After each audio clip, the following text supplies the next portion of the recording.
Since people have asked how I changed out my doorknobs and hinges, let's do a step-by-step. I wanted to get rid of these older style chrome ones. So on the inside piece of your doorknob, you'll see there's 2 screws, and you can just take a basic screwdriver and loosen those. And you'll notice the closer you get to the knob itself, it's a little bit difficult, so you can just use your hand and twist it off the rest of the way. After those screws are out, you can actually just pull each side of the doorknob out from each other. And then the latch on the side of the door, the same thing, just has 2 screws keeping it in place. Once those are off, go back to the hole that doorknob was in, and it will just pop right out. Now that the old doorknob is completely out, we can put the new latch in, and that will go in exactly how you took the old one out. Make sure to get it lined up with that cutout, and then go ahead and secure it with the 2 screws. Now it's time to line up the first doorknob piece. You'll see there's a square hole and then 2 round ones on the side. So you go ahead and just line that up and put the first piece in so that it goes through that latch. And the other side of the doorknob will actually latch on to the first piece since that piece went through the latch.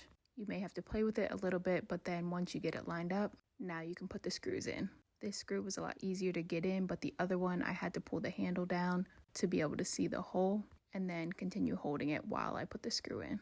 And then I moved on to the strike plate, removing this by removing the 2 screws, and then that just pops right out. I put the new strike plate on exactly how the old one was, and then secured it with the 2 screws. And the last step was to change out the door hinges. Each of them have 6 screws, and it's as easy as just removing the screws, and then you can remove the hinge. And then I lined up the new one, making sure the side that closes all the way is in the inside of the door, and then secured it with those 6 screws. And then here's how some of the doors turned out. It's not a huge change, but I definitely noticed it, and I think it looks a lot better.